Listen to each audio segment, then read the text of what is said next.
Armstrong, the all-American boy. Wave the flag for Hudson High, boys. Show them how we stand. Ever shall our team be champions, known throughout the land. Wheaties, Breakfast of Champions, bring you the thrilling adventures of Jack Armstrong, the all-American boy. Right now, I'm going to ask you a question that only you can answer. And every fellow and girl who is interested in sports will have to face this question and answer it honestly and truthfully. How about it? Are you the kind of person all the rest of the crowd looks to for leadership? Are you always ready to play the game the best of your ability and show your best winning performance when you're called on? Well, if you're not, I think it's time for you to do some mighty serious thinking. You see, the minute you get the idea that you can play games like a champion without working and training and practicing to make the most of your natural ability, you're pretty sure to be licked at the start. Now, what you want to do is follow the good example of the really great athletes, men like Jimmy Fox in baseball, or lots of the other famous champions of other sports you've heard of. The first thing you do is get in training. I know your own school coach will tell you that training helps make practice easier. And, of course, it's by practice that you develop natural ability and the elements of leadership. You can see for yourself, then, it's training you want, first of all. And I can tell you something right now. Lots of champion athletes and many of the greatest coaches in sport put their okay on the 3 training rules of Jack Armstrong, the all-American boy, as one of the very best training programs a fellow or girl can follow. Now, here's the system. First, get lots of fresh air, sleep, and exercise. Second, use plenty of soap and water every day to help steer clear of germs caused by dirt. And third, eat a real athlete's training breakfast in the morning. Help yourself to a big, tasty bowl full of Wheaties, those nourishing flakes of real whole wheat. Wheaties with lots of milk or cream and a glass of fruit juice. That's a genuine breakfast of champions you should be eating regularly.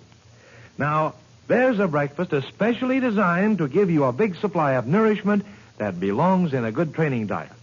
Nourishment that includes all the essential food values of whole wheat. And flavor. Well, just you wait until you taste those super delicious Wheaties flakes. I'm telling you, that famous Wheaties flavor is so extra special good, you're probably going to want Wheaties every morning in the year. Now remember, your Jack Armstrong training program calls for the one and only Wheaties. So be sure to get yourself plenty of Wheaties right away. And now, Jack Armstrong, the all-American boy. While Uncle Jim and Betty are preparing for the voyage to the Philippines by checking supplies in the schooner Spindrift in San Francisco Bay, Jack and Billy have gone ashore to go to the post office. A small package with a mysterious token is waiting for them. A token from Professor Loring, whose yacht was lost in the Sulu Sea with a precious quantity of uranium on board. An unscrupulous gang is interested in this rare uranium, for it may contain the secret of capturing the vast energy of the atom. And, for some reason yet unknown to Jack and Billy, this gang is interested in this token from Professor Loring, too. Listen. Here's Uncle Jim's car at the curb, this blue coupe. Hop in, Billy. I'll drive. What are you looking for? Just nervous, I guess, Jack. I can't help thinking that maybe somehow that gang found out that Uncle Jim had the package sent to the branch post office. Oh, I don't see how they could have unless they have eyes and ears everywhere. Oh, gosh, Jack, I sometimes think they have. But even if they did, what can they do?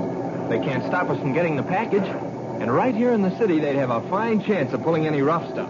Jack, just being in a city wouldn't stop that crowd. Not when they're playing for such high stakes. Well, let's cross that bridge when we come to it. There's a lot of traffic on the waterfront. How far is that post office? 3 blocks down and 1 to your right. Only 4 blocks? If they want to hijack the package from us in that distance, they'll have to act fast. And I'll say, we're not letting the grass grow under our feet after we get that thing in our pocket. I'll put it on my finger. So if they take it, they'll have to take me, too. That is, if it really is a ring. It's a ring, all right. Our foreign friend gave that away. What a ring it must be. I'll bet Betty is just about right. It must have some sort of secret power to it. It has a secret of some kind, or they wouldn't be going to so much trouble to get it. Here's where you turn, Jack. Well, we're almost there, Billy. Keep an eye out for a parking place. Just try and find one. Oh, wait. There's one. Right in front of the post office. Well, I must live right, Billy. Well, in we go. Gee, I hope I haven't lost the notice. Nope, here it is. Jack, look at that fella standing by the mailbox with his hat pulled down over his face. Who? The one with his back turned toward us? That's the one. I caught a glimpse of his face before he turned away. And, Jack, it looked an awful lot like the fellow who was aboard the Spindrift yesterday. We'll have to find out about that. He's walking away, Jack. Let's get after him. Wait a minute, Billy. What would you do if you caught him? There's nothing we could do. Anyway, he's gone. And we're not going to let him stop us from getting that package. Here's the post office. Here, Billy. This window over here. May I have this package, please? Just a second. The clerk doesn't seem a bit excited about it. Why, he acts as though it was just an ordinary package. Oh, it is an ordinary package to him, I guess. Here you are. Do I sign here? Yep. Okay. Thanks a million. Come on, Billy. What? It's a package and a letter, Jack. A small package, too. It must be a ring. Open it, Jack, and let's see. Not here, Billy. We don't know who's watching us. Just appear casual and natural and keep your eyes open as we go back to the car. Oh, okay, Jack. But don't hold it in your hands. You bet I won't. It's an inside pocket for this package until we get safely back to the Spindrift. Keep an eye out now. Get in the car and we'll head for the dock. Has that chap come back? No, the street's pretty clear. Well, he probably wouldn't be the one to do the rough stuff anyway. Well, I guess that wasn't our foreign friend after all, or he'd have done something by this time. We're not back yet, Billy. So, yeah, you better step on it, Jack. Too dangerous, Billy. Too much traffic. Hey, there's an officer behind us. Wonder who he's after. Jumping Jiminy, I bet he's after us. He can't be. I haven't done anything. He is, Jack. He's after us. Here he is. Pull over to the curb, you! Why, officer, what's the matter? You know what's the matter. Speeding. Speeding? Well, you're crazy. Don't get fresh now. That'll only make it worse. Live in town? No. But, officer, I know we weren't speeding. Why, just before we heard your siren, I was looking at my speedometer. Tell it to this sergeant. If you don't live in town, I'll have to take you to the district station. Well, where's that? I'll lead you there. Follow me. And no tricks, mind you. If you try to turn away, it'll go all the harder with you. All right. We'll follow you. What a rotten break, Jack, and we weren't speeding at all. Gosh, it's enough to make a fellow see red. I hope the police sergeant believes us. I haven't much money with me to pay a fine. The officer's turning into the next street. He's watching to see that we follow him. Of all times to be picked up. When we've got that package from Professor Loring with us, and when everything depends on our getting back to the schooner before that gang can get a hold of us. Wait a minute, Billy. That gives me an idea. How do we know that this whole thing isn't a trap? Gosh, Willikins, Jack. I hadn't thought of that. Do you suppose... Look at that motorcycle. Does it have a regular police tag on it? Well, it looks like a regular police tag, all right. And he's in a regular uniform, too. That doesn't prove anything. They could make the tag and probably buy the uniform. Let's turn quickly at the next corner. We'd better make sure first. If he is on the level, he'd catch us, and we'd never convince the sergeant that we weren't guilty. But, Jack, if we wait, it may be too late. We'll wait a little and keep our eyes open. If he tries to lead us up any dark alleys, we'll break away. Look, he's pulling up to the curb. He's signaling for us to stop in front of that building. Look sharp, Billy. Can you see any police signs on the building? There is a sign there. Here's where we stop, all right. I guess it's okay, Jack. Sign says police station, 4th District. Billy, it's a new sign, a brand new sign. It's just been put up. It's a trap, Billy. The whole thing's a trap. Why, you're right, Jack. Why, that's not a police building. Step on it. Watch out, Billy. He may try to use his gun. He jumped off his motorcycle, Jack. Oh, good. He tripped over it. I'll cut in ahead of this truck before he gets a chance to do anything. Hold on, Billy. I'm going to take this turn. Okay. Gosh, you made that on 2 wheels. Is he following us, Billy? I don't see him. Hold on for another turn. There. Holy smokes, Jack. Now he won't know which direction we've gone. I'll slow down. Jiminy Cricket, that was a narrow escape, Jack. When we get back to the boat, I'll have to pin a medal on you for quick thinking. Well, it wasn't any too quick. I should have smelled a mouse the moment he stopped us. I knew we weren't speeding. We just got started. Jack, whatever is in that package must be dynamite to somebody. Well, we'll soon find out. We're almost back to the dock now. We did travel. Look, there's Uncle Jim waiting for us. Wonder why he isn't on board the schooner. Hi, Uncle Jim. Thought we left you on the Spindrift. So you did, Jack. But for no reason at all, I got worried. I was just about to follow you to the post office. No reason at all. Say, you'd be surprised, Uncle Jim. What happened? You both look as if you'd passed through a ringer. Well, we didn't miss it much, Uncle Jim. After we got the package, we got picked up for speeding. Why, Jack, I've always told But we you... weren't speeding, and we should have known it was a trick. The officer told us to follow him to the district station. Well, what happened? Well, that Jack got suspicious that he wasn't a real policeman. And when we got to what we thought was a station house, Jack noticed that the sign was a brand new one. Just painted. Well, It was a trap, all right. But I stepped on it, shook off the make-believe policeman, and here we are. thank heaven for that. Have you got the package? Yeah, here it is.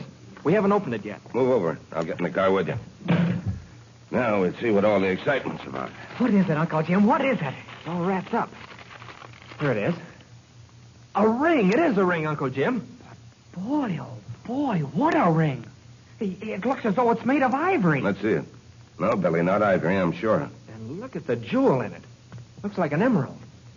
I never saw an emerald so brilliant before. And look, Jack, it's engraved. What queer figures. They are queer, aren't they? Let me look at it more closely. How odd. What's that, Uncle Jim? This engraving. I wonder what these two crocodiles mean. Well, don't forget, Uncle Jim, that this ring came from the Philippines. I know, but the Sulu Sea is surrounded by the Mohammedan Moros. Do the engravings mean anything, Uncle Jim? I don't know. They're symbolic of something, of course. But I'll bet $1,000,000 that's not why that gang is turning things inside out to get it. It's too soon to tell, Jack. There's more to this than meets the eye. There's a letter, too, that came with it. I thought there might be. Let's see it. Maybe it explains all about the ring and the symbols on it. From the same skipper who picked up the sailor from the sunken yacht. Not much in the letter itself. He says that the sailor asked him to forward this ring and message to me from Professor Loring. A message? Like the one he wrote before? I don't see it. Oh, here it is. Dropped on the seat of the car. Oh, it's just a scrap of paper. Doesn't it say anything? Wait a minute. There's some faint writing on it. Looks like pencil writing that's been soaked. It says, Dear Jim, the ring may reach you, or it may fall into other hands, so I dare not tell you more. In any case, it will protect you. Good luck, and carry on. Well, can you beat that? He doesn't tell a thing about the ring. No, Jack. Evidently, he didn't dare, for some reason. You mean, Uncle Jim? I mean, there must be a vital secret locked up in that ring somewhere. A secret so important that if it fell into the wrong hands, it would do immeasurable harm. Professor Loring couldn't risk that secret going astray. But he knew, Uncle Jim, that somehow you'd be able to discover the secret and carry on. That's our job, Jack. Maybe the secret is in the engraving. Let's see the ring again, Billy. No, I don't think it's in the engraving. It's in the ring itself. And it's our job to find out what it is before we reach the Sulu Sea.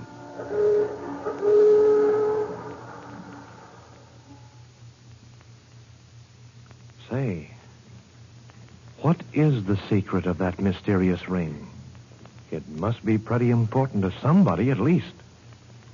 Will Uncle Jim and Jack find it out before it's too late? And don't forget they're about to brave the stormy Pacific. That gang isn't apt to let them out of their sight. So listen in, all of you, at the same time tomorrow to the mystery of this remarkable ring and see what happens when the Spindrift puts out to sea with Jack Armstrong, the all-American boy. Now, if you find yourself getting hungry when you get home from school in the afternoon, what you want is Wheaties. Help yourself to a big bowl full of those tasty Wheaties flakes with lots of milk. Boy, that's eating. Yes, sir, it's a cinch. You're going to get lots of extra pleasure out of that orange and blue Wheaties package if you'll remember to have Wheaties every afternoon. Have you tried Wheaties? They're whole wheat with all of the bran. Won't you try Wheaties? For Wheaties. This is Franklin McCormick saying goodbye until tomorrow for General Mills, makers of Wheaties, Breakfast of Champions, who have just presented another episode of Jack Armstrong, the all-American boy. Land. Wave the flag for Hudson High, boys. Show them how we stand. Ever shall our team be champions.